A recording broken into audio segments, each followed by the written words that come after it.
Now the next concept is resistor in parallel. Resistor जब parallels में होंगे तो व्हेन वोल्टेज सेम, जब वोल्टेज आपका सेम होगा तो यहाँ पर क्या होगा, अक्रॉस ईच रेसिस्टर, हर एक रेसिस्टर पर, 3 रेसिस्टर हैं 1 2 3, तो each resistor and is equal to applied voltage, the total current is given as. आपके पास देखो वो तो थे एन टू एन कनेक्टेड थे, तो ये आपके सीरीज में थे। यहाँ पर आपके आ जाएंगे देखो कॉम्बिनेशंस में R1 R2 R3, इस कॉम्बिनेशंस में ऐड है, आपका करंट चल रहा है इधर से इधर, तो ये आपका देखो तीनों के तीनों ये इस पॉइंट्स पर आ जाएंगे और यहाँ से चलती हैं और तीनों सेम इस पॉइंट्स पर आ जाएंगे एक। अब देखो the total current is given as, यहाँ पर हम क्या करते हैं, आपके पास सिंस हमारे पास since V is equal to the IR by ohm law, तो यहां से आप वैल्यू निकालेंगे I इज इक्वल टू कितना, I equal V upon R, I equal V upon R किया आपने। तो यहाँ पर देखते हैं, देखो हमने सबसे पहले क्या लिखा है, वोल्टेज इज कांस्टेंट, इसमें आपका वोल्टेज आपका सेम रहता है। तो यहाँ से एमसीक्यूज भी आते हैं, when resistor are in parallel, resistor आपके पैरेलल में है तो क्या आपका कांस्टेंट रहेगा, तो वोल्टेज आपका यहाँ पर फिक्स रहेगा। I equal V upon R हो गया, तो I equal V upon R है, I1 कितना हो जाएगा, V1 upon V upon R1, ठीक है। I2 कितना हो जाएगा आपके पास, I2 हो जाएगा V अपॉन R2, क्योंकि V को V1 ने लिया इसलिए क्योंकि V तो आपका फिक्स है, ये चेंज नहीं होगा, V कांस्टेंट है ना। तो when voltage is same, voltage आपका सेम था तो सेम था तो आपने V को V रखा, I equal V upon R और I1 V upon R1, resistance change हो रही है, R1 R2 R3 तीन अलग अलग रेजिस्टर है। I3 इज इक्वल टू कितना हो जाएगा आपके पास, V अपॉन R3, ठीक है। अब कितना हो जाएगा आपके पास, ये हो जाएगा देखो, देयरफॉर हम करंट को ऐड करते हैं, I is equal to total current कितना होगा, I1 plus I2 plus I3, I की वैल्यू कितनी थी आपके पास, V अपॉन R, तो V upon R is equal to I1 कितना है, V upon R1 plus I2 V upon R2 plus I3 is V upon R3। Here R और V इधर से कॉमन लिया आपने तो 1 अपॉन R बचेगा, इज इक्वल टू V यहाँ से कॉमन लेते हैं तो देखो यहाँ से V बन जा V 1 upon R1 plus V आपने कॉमन लिया है तो 1 अपॉन R2 प्लस V आपने यहाँ से कॉमन लिया 1 upon R3, V cancel by V, then 1 upon R is equal to 1 upon R1 plus 1 upon R2 plus 1 upon R3। इसको आप यहाँ R जब पैरेलल में है तो P भी कर सकते हैं, RP पैरेलल्स में है तो RP भी दिखा सकते हैं यहाँ पे कि व्हेन रेजिस्टेंस इज पैरेलल तो इक्विवेलेंट रेजिस्टेंस कैसे फाइंड करते हैं, 1 upon R is equal to 1 upon R1 plus 1 upon R2 plus 1 upon R3, जितने रेजिस्टर होंगे। तो दो कंडीशंस आएंगे आपके पास, resistor are in series and resistor are in parallel. Resistor series में कब होते हैं और रेजिस्टर पैरेलल में कब होते हैं, तो एक एग्जांपल्स भी देख लेते हैं इसका। एग्जांपल्स क्या है, एग्जांपल इज दिस,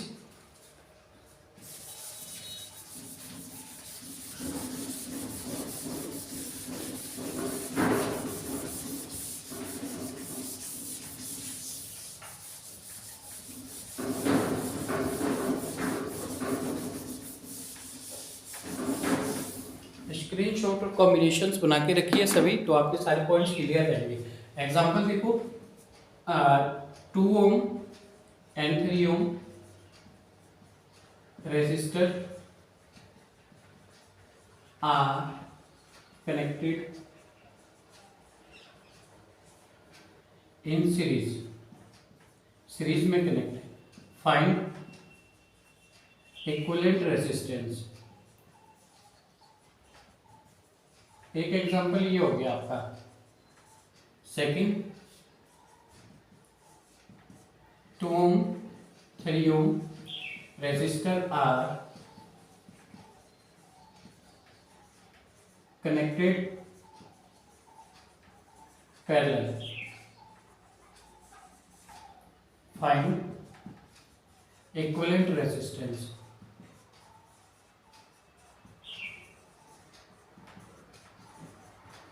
तो यहाँ पर आप क्या करते हैं, आपको ये क्वेश्चन सॉल्व करना है, तो इसके लिए करते हैं हम फर्स्ट क्वेश्चन है आपका, देखो 2 ohm and 3 ohm resistor are connected in series, तो R1 आपका 2 ओम R2 आपका 3 ohm. Since resistor are connected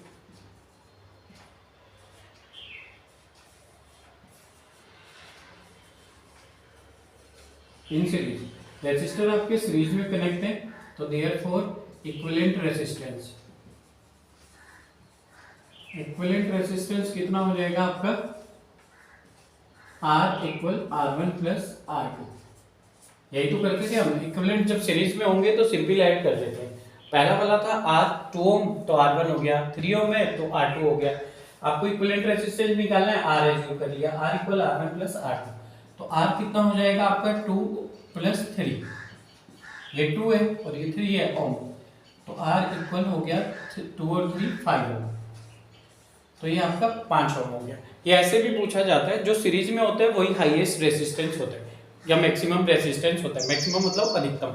तो आपका ये ऐसे भी पूछा जाता है, व्हेन 2 ओम और 3 ohm resistor are connected in series then find the equivalent resistance या highest resistance. What is the highest resistance, what is the minimum resistance. तो देखो जब हाईएस्ट रेसिस्टेंस पूछा जाएगा आप ऑलवेज सीरीज वाला फार्मूला यूज करेंगे, और जो मिनिमम रेसिस्टेंस पूछेंगे तो आप हमेशा पैरेलल वाला फार्मूला, यानी न्यूनतम आपका प्रतिरोध पूछा गया रेसिस्टेंस, तो आप फाइंड करेंगे मिनिमम वाले फार्मूले से, मतलब पैरेलल वाले फार्मूले से। और जब आपसे हाईएस्ट या मैक्सिमम पूछा जाएगा तो आप वहां पर रेसिस्टर सीरीज वाला फार्मूला यूज करते हैं। नेक्स्ट पॉइंट सेकंड देखते हैं, सेकंड एग्जांपल। ये तो था आपका सीरीज का, सीरीज में सिंपल है, दो रेसिस्टर दिए थे 2 ओम 3 ओम, R1 R2 हो गए, दोनों को ऐड कर दिया आपने, आंसर आ गया। नेक्स्ट देखते हैं,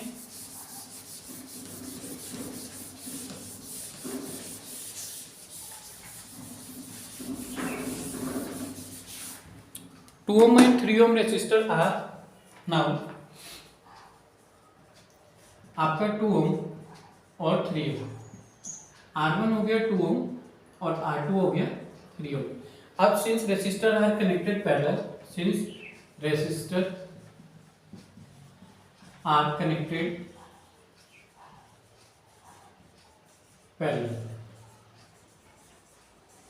therefore equivalent resistance,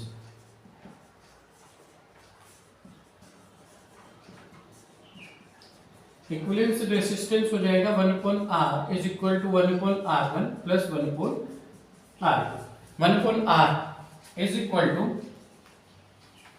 1/R1, 1/R1 है आपके पास 2 और R2 कितना है 3, तो 1/2 प्लस 1/3, एलसीएम ऑफ 2 और 3 कितना होता है 6 हो गया, 2 का टेबल 6 में पढ़ेंगे, 2 3 जा 6, 3 1 जा 3, प्लस 3 का टेबल 2 में गया, 3 2 जा 6, 2 1 जा 2, ऐसे तो सॉल्व करते हैं। 5/6 1/R इक्वल कितना 5/6। अब देखो R को ऊपर ले जाएंगे आप तो 6 भी ऊपर चला जाएगा, क्योंकि हमें तो रेसिस्टेंस की वैल्यू निकालनी है, ना कि 1/R की। तो R इक्वल 6/5 ओम। रेसिस्टेंस निकालते हैं तो ओम इसकी यूनिट होती है, तो ओम में आंसर आता है। यहाँ से R को ऊपर ले जाएंगे आप, इसको ऊपर किया, इसको भी अपोजिट कर देते हैं, टेकिंग रेसिप्रोकल बोथ साइड, दोनों और उल्टा कर दिया, क्योंकि 1/R की वैल्यू नहीं निकालनी है, आपको इक्विवेलेंट रेसिस्टेंस निकालना है, R की वैल्यू निकालनी है। इसको ऊपर करते हैं तो लास्ट में ध्यान रखेंगे, जब भी पैरेलल करेंगे 1/R इधर चेंज करेंगे तो उधर भी चेंज करेंगे, R इक्वल 6/5 होगा। It's done.